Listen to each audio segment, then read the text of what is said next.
All right, good morning, everybody.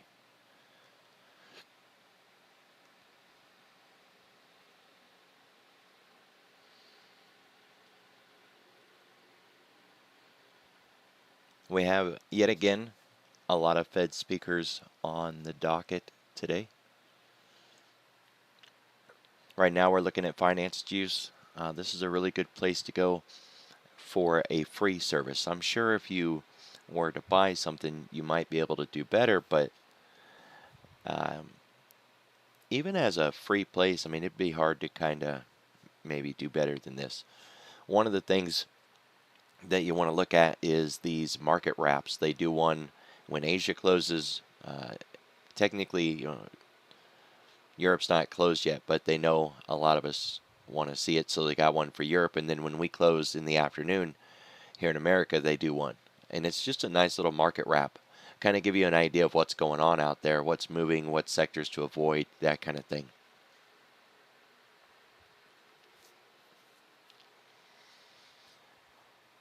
One of the things I always encourage is to look for anything that stands out. And the analogy that I give is when that ship got stuck in the canal, it really stood out. It was a big deal.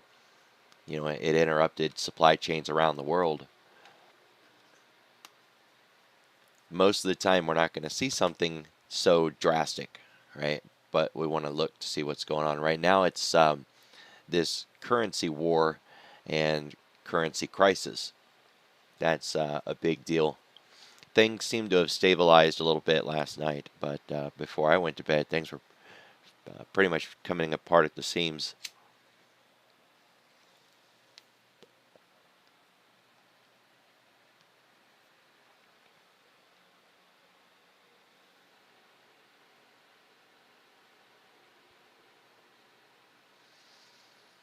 The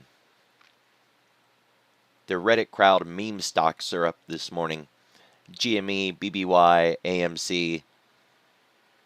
Then we got some monsters of tech: Apple, AMD, Amazon, Meta, and Tesla.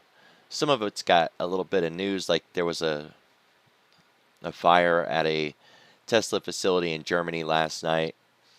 The casino stocks are up for a second day in a row. This is after the Macau passport restriction relaxation thing. They're letting people in, right? Grab had earnings. Dr. Pepper got a downgrade. MSTR is moving pretty good with Bitcoin, which Bitcoin was doing pretty good yesterday, kind of bucking the system itself. Strongest sector yesterday was consumer staples.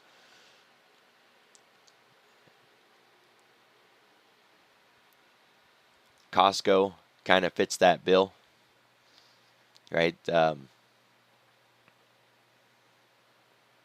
That picture was provided by one of the TD Ameritrade staff, Ken Rose. If you keep track of him on Twitter, he usually comes out with something similar to this near the end of the day. The idea would be, is it going to follow through again today? As an industry, it's hypermarkets. As a sector, it's consumer staples. Look for a little bit of like capital rotation today.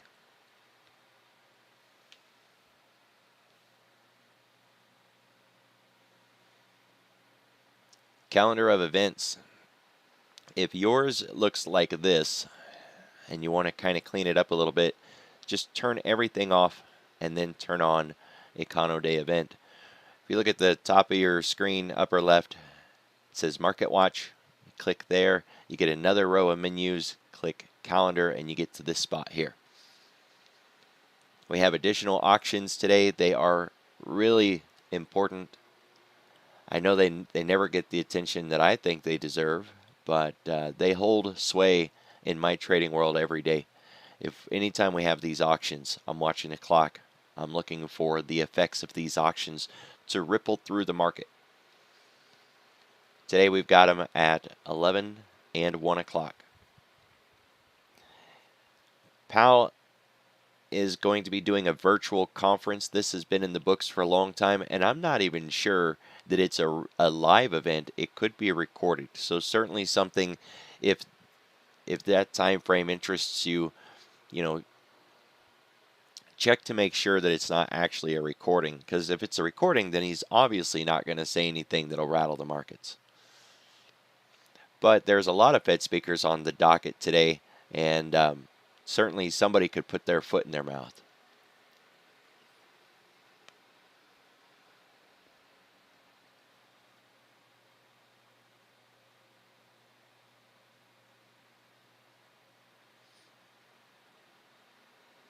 All right, first thing we want to do is take a look at the volume. Compare today's volume at this moment in time with previous days at this moment in time. We're coming in a little light. We're less than 200, and we have been running plus 200. But a little light, still within normal boundaries. Nothing stands out here, and that's all we need that for, so we just turn it off. As with most indicators, most of the time it's not telling you anything, it's just noise. Well, that told us what we needed, we don't need it anymore. Before we start breaking down these levels, come out to the daily chart for a moment. Have that discussion about too far, too fast. We've talked about this before. It's a little custom indicator that I made to kind of answer that question. Have we moved too far away from the 10-period moving average? There's nothing special about the 10 except that everybody likes the 10, and price treats it like it's the mean, the average, it's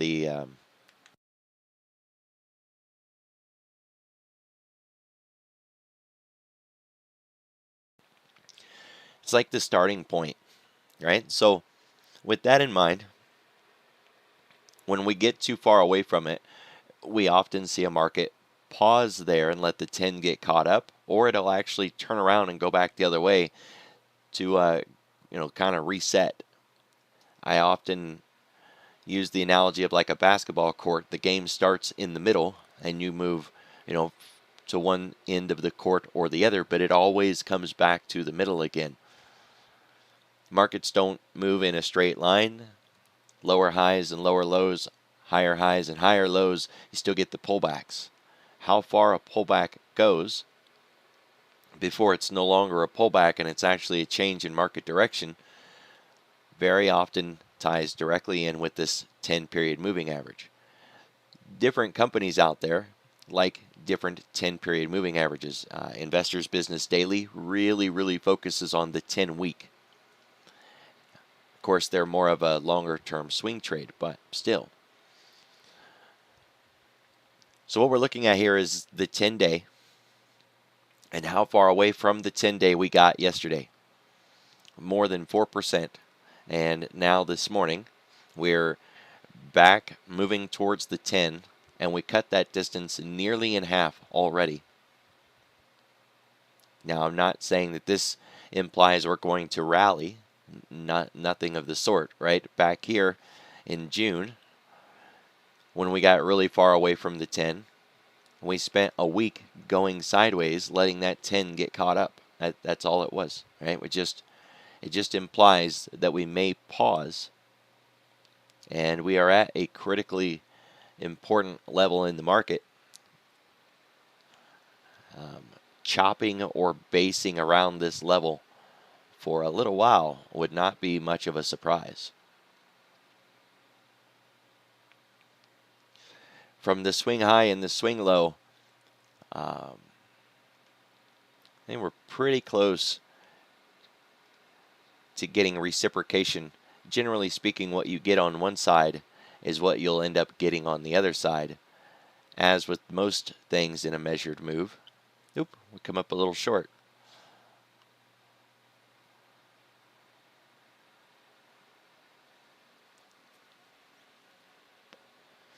Now, it could be short and never make that distance, right? It's not saying that we have to go down there. There is a JP Morgan caller at 35.80.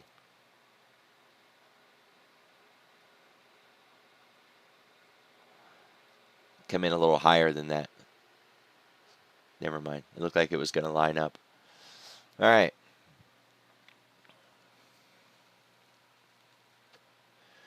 So for this morning, the first thing we want to do is just get some perspective of where we are now compared to where we were yesterday. Every day I talk to somebody who says, well, I thought this was going to be a really good trading day, and then I tried to trade it and I got chewed up. Okay, start with, what do you not want to trade? This is tradable, but it may not fit what you want to trade, right? And if that's not the kind of price action you want to trade, you should be able to tell in advance that it's going to be that kind of day and then not trade it. Kind of like this back here. You should be able to tell that it's going to be that kind of day and then not trade it. Making that distinction starts with, where are we in relation to yesterday's price action? And where are we in relation to our own Globex price action? So as we get into the open, first we would need to leave our own Globex, and then we would need to leave yesterday's price, unless we already have, which is a really great start to a trend, either up or down. Right now we're not outside of yesterday's price. We closed near the lows, and we spent all night just working our way back up to the highest point of yesterday, which we still have not yet hit. We have not yet hit. So there's that, right? So from here, the very first thing we'd want to focus on is if we're going to get an upside breakout, a downside breakout, or if we're just going to maintain the range yet again today. You can see yesterday's price was almost entirely inside of the bulk of Friday's trading, right? It wasn't 100%, but that RTH session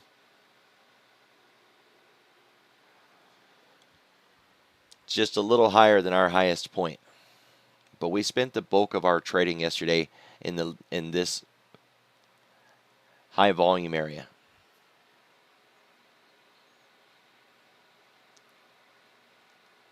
And now here we are today.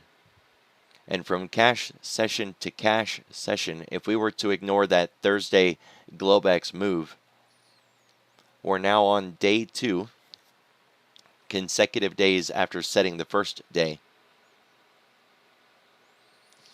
That puts us into an IX10 pattern. One day is just an inside day. Multiple days becomes an IX10.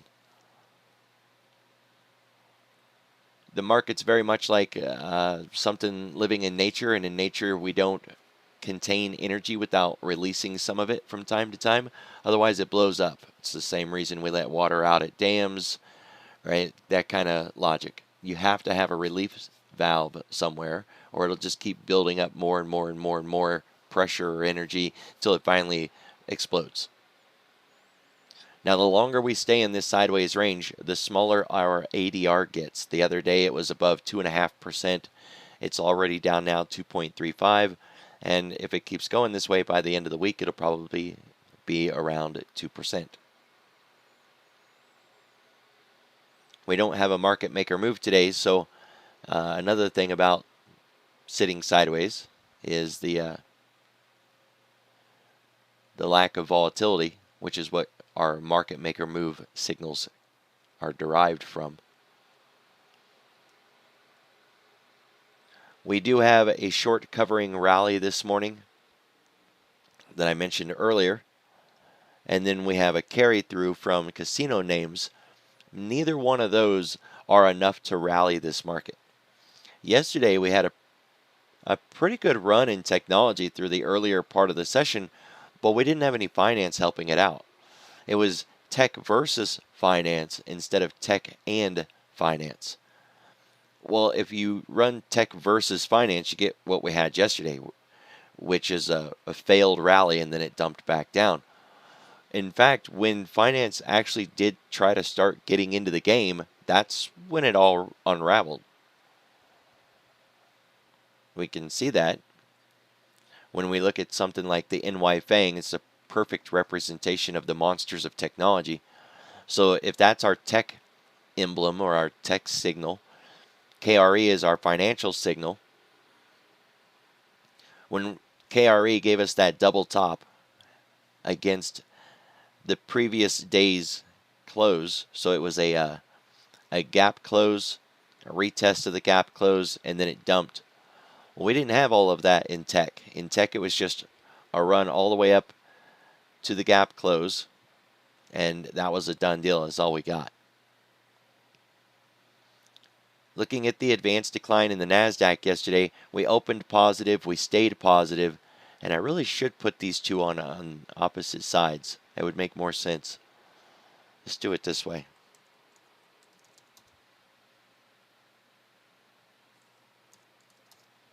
There we go. NY Fang, put that with the NASDAQ. KRE, put that with the S&P. The NASDAQ 100 doesn't have any financials in it.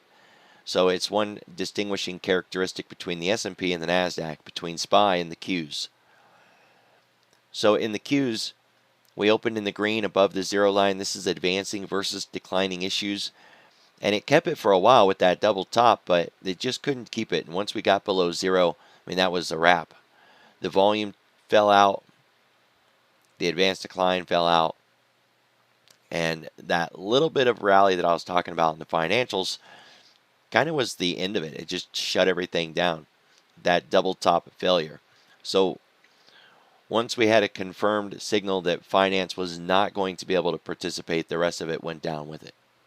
You got to put everything together when you're trying to trade, right? Just staring at one tree in the forest doesn't really help you out much.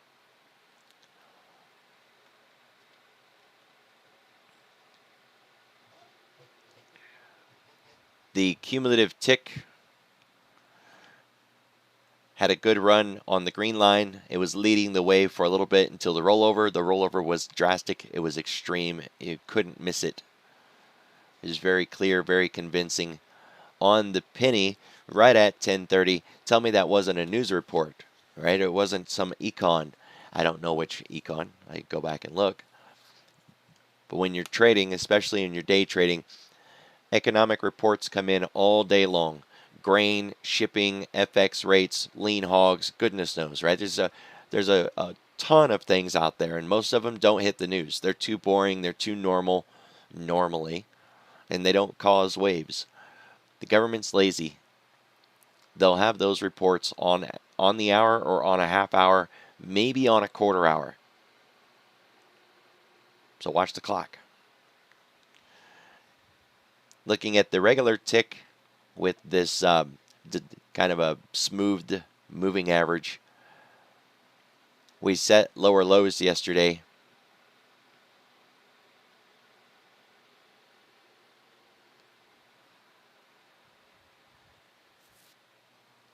All right, so back to the ES. We could keep this ranged for another day. I find that unlikely. I think it's too volatile out there, too violent, too dangerous, and staying compressed yet again another day and actually getting an IX10 in the S&P. It's possible. I never want to say price can't do something, but it's the least likely scenario. It's more likely that we're going to break either to the upside or to the downside, or heck, even both.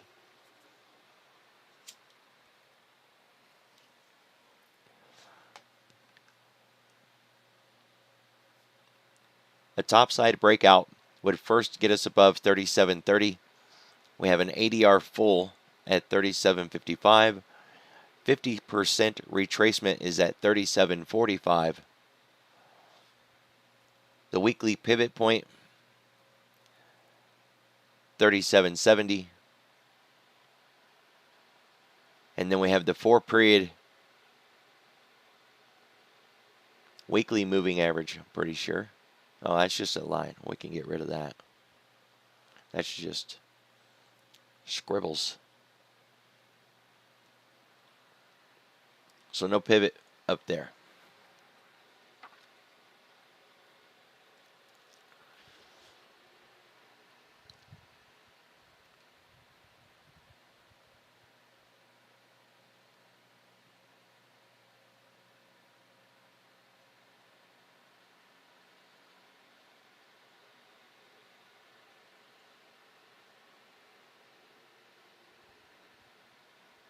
Now you could carry forward some of those previous days pivot points to previous day's high. and then the RTH high. So that would give you 3783 and 3806, and of course the roundy at 3800. There's a cog line at 3811. So there's also one at 3711, but that's where our ADR half is, so we've already got that one marked.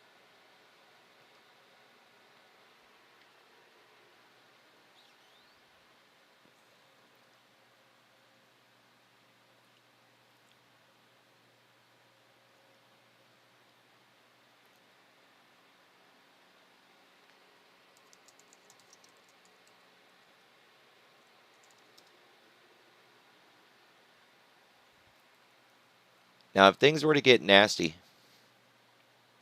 if this double top here this morning was to fail,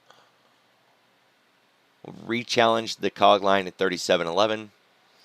We get through the roundy at 37 flat. The cash open from yesterday at 39.91. The daily pivot, 36.85. The Globex open at 36.68. Our own Globex low.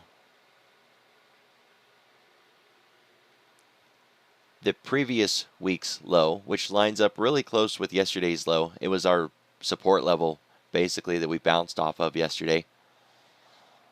ADR half, 36.24, and ADR full at 35.80. 35.80 is where that JP Morgan collar is at. It's a massive, it's just a massive order, right? It's a position, a massive position down there.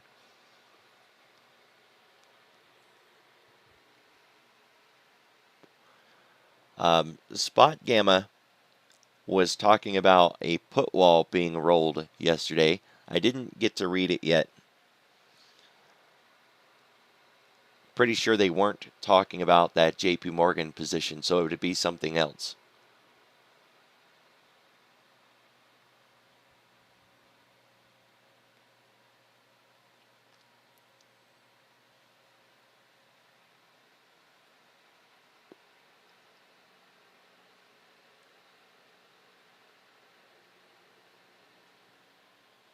Ten-day, 30-minute volume profile.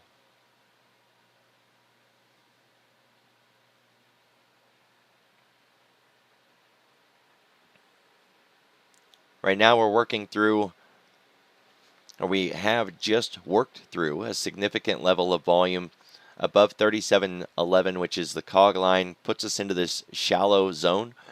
So technically if we get this double top breakout, or if we break out of the high of yesterday, we're in a fairly open area that we can run through these zones relatively quickly, which would get us up to around 37.80 before we start to run into resistance again. If we can get through 37.80, then we've got smooth sailing up to the cog line, 38.75. We just have to get through this significant level of resistance at 37.84. 37.85, right around in there. These cyan lines here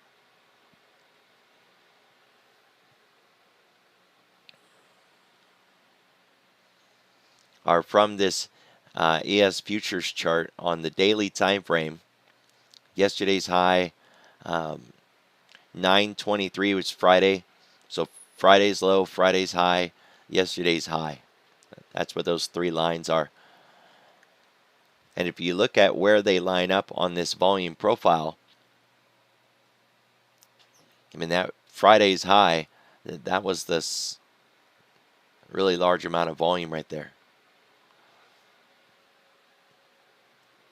We won't make this distance likely in one day. This is, at the moment, nothing more today. When we're in a green market, we're up nearly 1.5%. This is like a 1 or 2 day short covering rally kind of thing. At the moment, it's nothing more than that. So don't get to looking at this thinking it's going to be a redo of the July rally into August, because at the moment, In no way does this move this morning represent that at all. Volume profile on the 5-day, 5-minute has nothing to offer us since we're sitting right inside of yesterday's price action. And the untouched point of control would be so far away at 38.92 that it's highly unlikely we're going to get there today.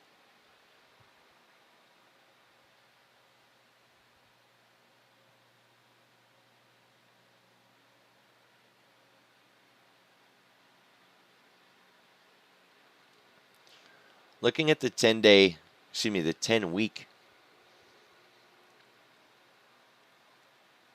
we've already started moving back towards that 10. Last week was worse than this week. Nowhere near as extreme as it was back in June.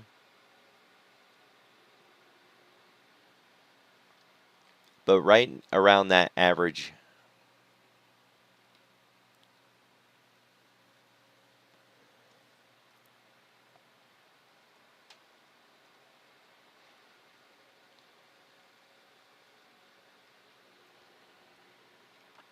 When we have a big down day, like we had on Friday, it doesn't have to be a down day. When we have a big day, let's say it that way, 50% becomes a very important level. We made 50% yesterday and rejected. We're at 50% this morning.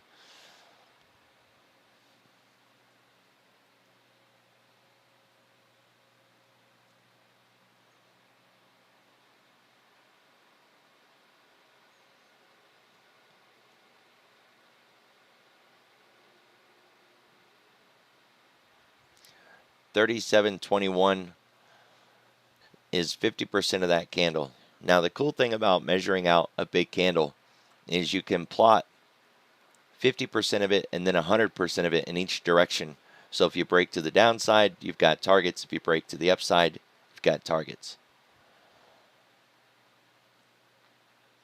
So far on the week, we've done nothing. Right? We closed at the cog line 37.11. We've had 2 days so far of just running around going absolutely nowhere. Seems to be a market waiting on a catalyst. We got into some very extreme situations yesterday where the market was literally balanced on this moment of it needs to be defended or else. Right? And that's not the kind of thing you want to hear when you think about people's retirement and global market funds, and you don't want to hear those or else kind of sentences. This morning we're out of that danger zone from the idea that we're near the top of the range rather than the lows of the range. But if we happen to go back down there today, that sentence still applies. If we break that June low and we don't see the market get defended this morning or today,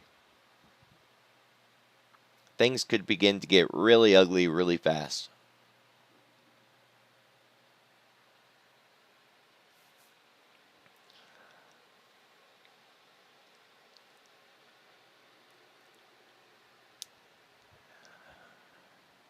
Seen some defense from Bank of Japan.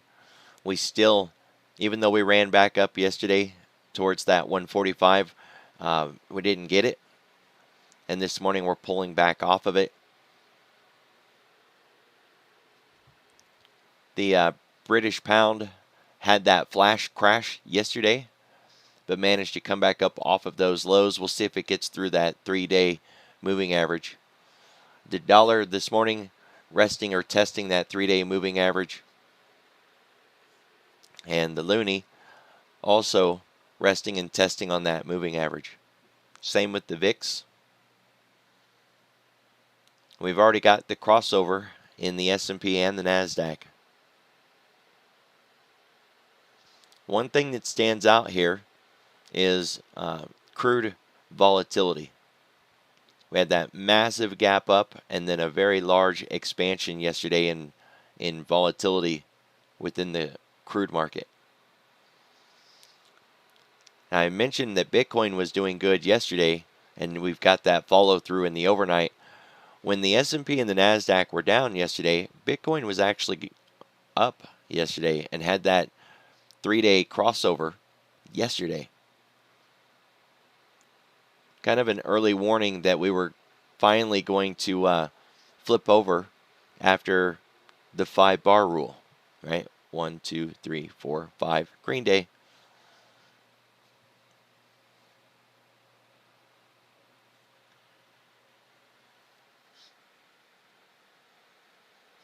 There's not a lot of news out on these names that are up in the pre-market.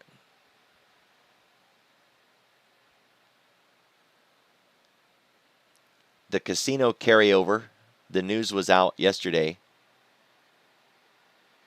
The earnings on Grab, not really impressive. The downgrade on Coke or on Dr. Pepper, I would look to see what else could come from that. Take a look at Pepsi and Coke. But if you look at the names that are up, say the Monsters of Tech, and I know Alcoa doesn't fit in there. It was better to put it there than to leave it in the meme stocks. But if you look at the tech names that are up, there wasn't any news that went with it. It was just, well, they're up.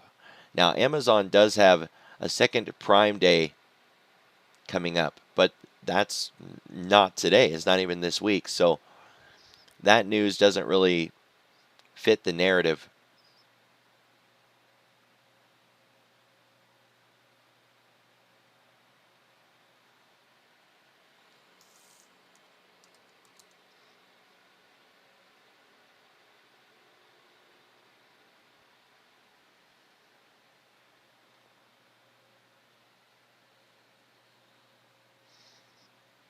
So KWeb fits this short cover rally narrative. We're up this morning around 25.85.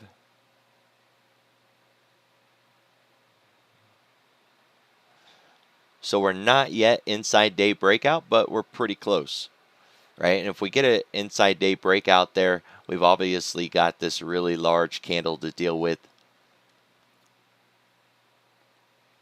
I would be looking for this, just running it through its levels, right? First we get our inside day breakout, then we get through the open of the previous day, then we get through the high of the previous day, and we focus on the level beyond that. Just keep in mind that this back here very much looks like a draw. And if that is a draw, then this is a raid into liquidity before making a move. Now, I'm not saying that that's what it is, because we don't know yet, but that sure does look like a draw.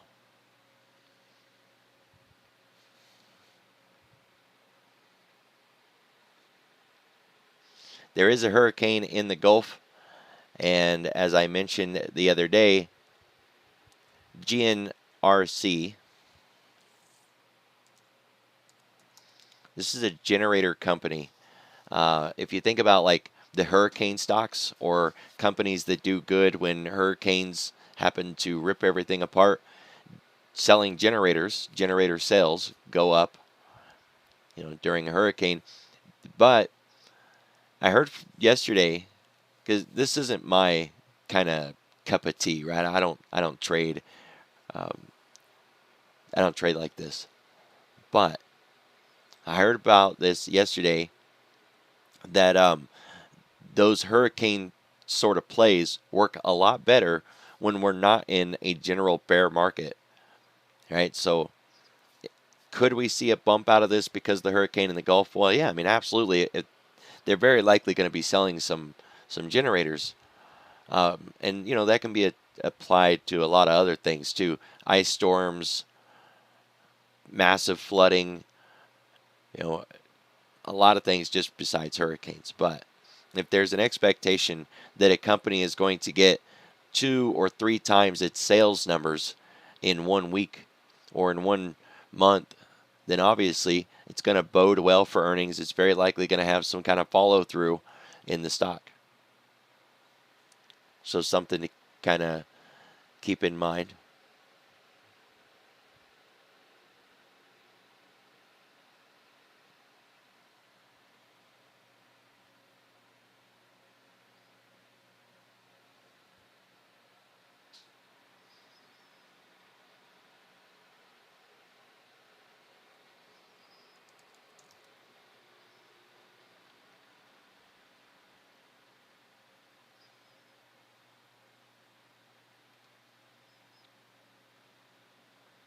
You still want to continue to focus on names that have not fallen the most,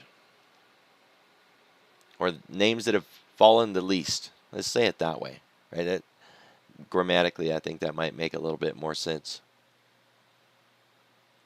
When it comes to measuring ranges, you can do things, say highest to lowest in just 2022. Guess that would put us way up here. From that high,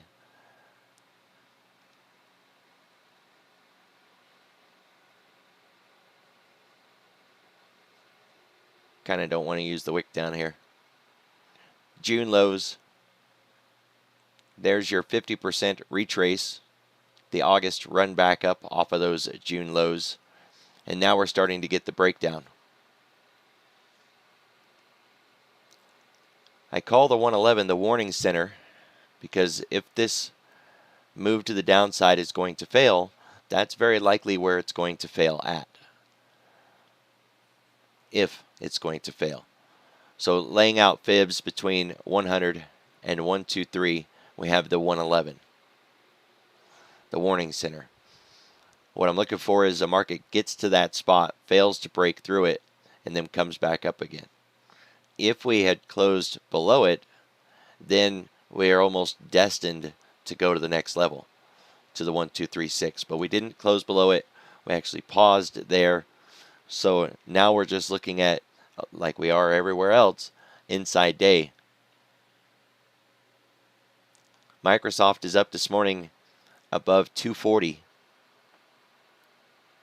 So we're not quite inside day breakout here yet either. That's certainly one that I would be focused on since it is the least fallen.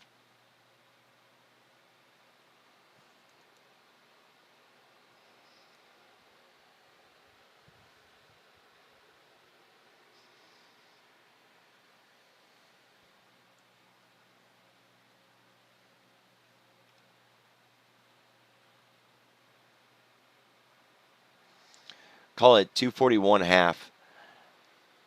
If we can get above 241.5,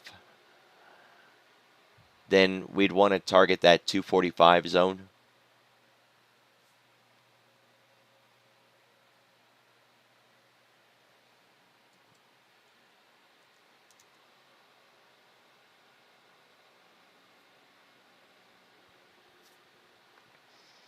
Apple's a little bit of a line in the sand.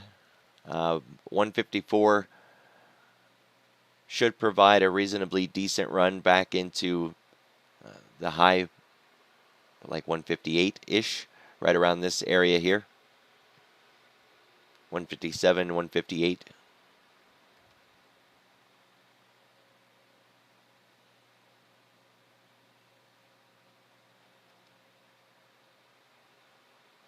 Just keep in mind that phrase, don't diddle in the middle. Well, we're not at the lows and we're not at the highs, but we do have, like that split the mid.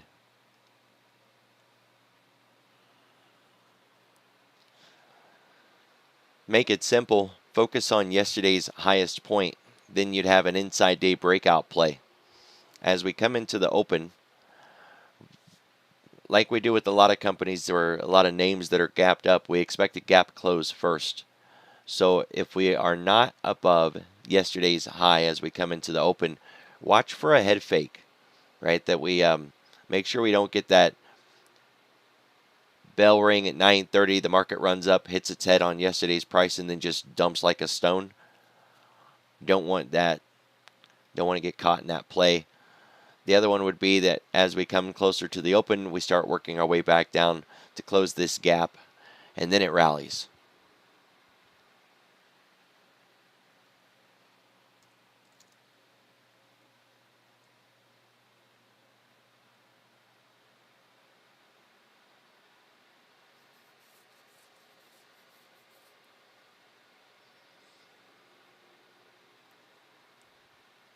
It'll be the same thing here with the S&P and the NASDAQ. It's the same play.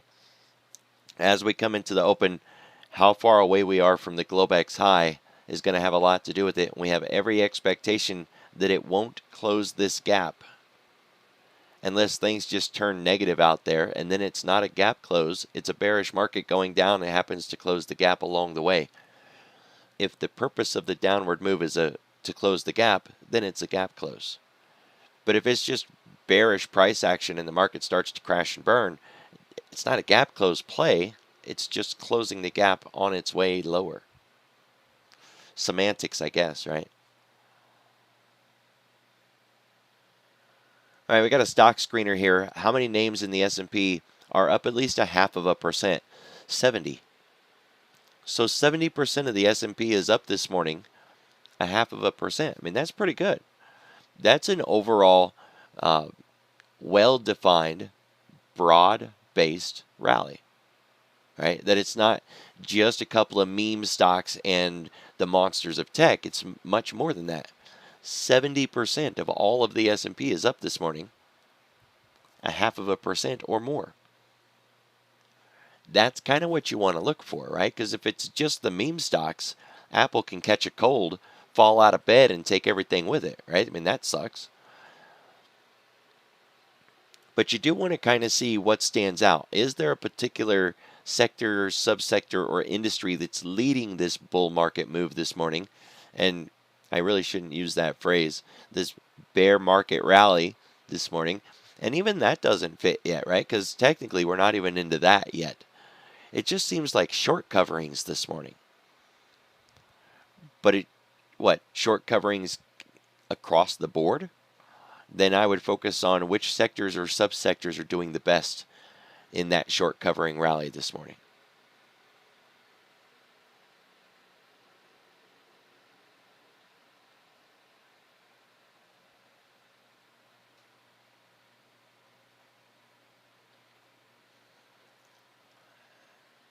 Tesla, Salesforce, Disney, PayPal, NVIDIA, a couple of financial names.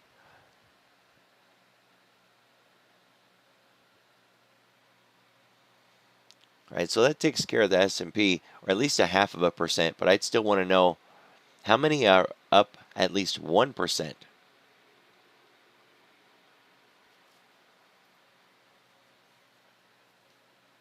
So here's S&P 1%, 55. That's a good name. That's a good amount of names right there. 55% of the S&P 100 is up more than 1% this morning. Strongly bullish across the board, that it's broad-based, not just in one or two sectors or in one or two big names. One of the reasons that this is going to be really helpful for you is if the names start to drop off, right? If we start losing advanced decline levels, it'll stand out. If breadth starts to really fade this morning, it should be really, really obvious because we're going to be opening in a highly correlated market state. So to see that, you go to the Visualize tab, change it off of the heat map, and turn it onto the index, and then choose your index, right? So you come in and you got the NASDAQ 100. These are detachable, so you can set up, multiples. Set the NASDAQ, the S&P, set one on the FANGs, the monsters of tech. It'll tell you how many issues are going up versus down. Well, that's, companies. How many issues, how many companies. Right now, we're looking at a highly correlated market state. This is probably going to open in the 90s. Yesterday, the NASDAQ went from having an 80-20 advanced decline line to flipping completely over and having like a 30-70 advanced decline line. So it went from 80 advancing to 30 advancing. And it went from 20 declining to 70 declining. The breadth was obvious. It was crystal clear. You couldn't miss it. So if everything was to go to hell today, it should be fairly obvious because these breadth controls are going to flip over.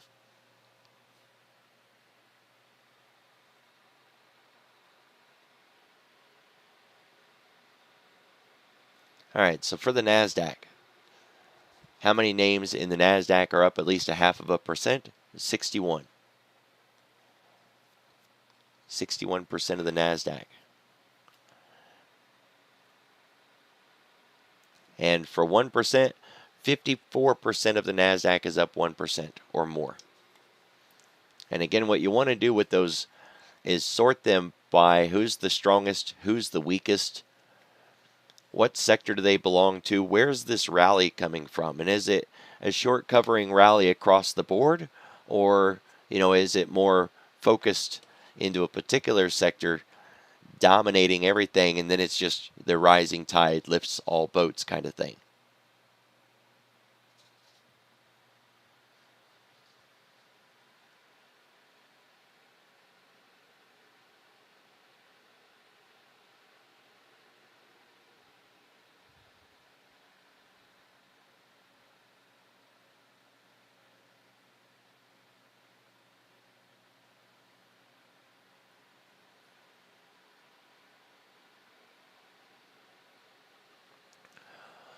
Well, poor old Google isn't participating. Definitely keep your eye on that. Technically speaking, I don't think it has the flow to interrupt. It certainly has the weight. I just don't think it has the flow. But keep your eye on it. Whatever news-based reason for Google to be down, if it starts to become a contagion and bleed over into the other monsters of tech, things could really turn into a completely different kind of day. Finance stands out here really well. I tend to put these into their own little miniature groupings. Bank of America, Wells Fargo, and JP Morgan in one group, Morgan Stanley, Goldman Sachs, and Citi in another group. They all look really good this morning. Energy. I mean, across the board, everything but health looks really good, right? Health, utilities, and that makes sense because those are, defensive sectors. That's what I got for you this morning, guys. Be careful, be safe. I will see you all tomorrow.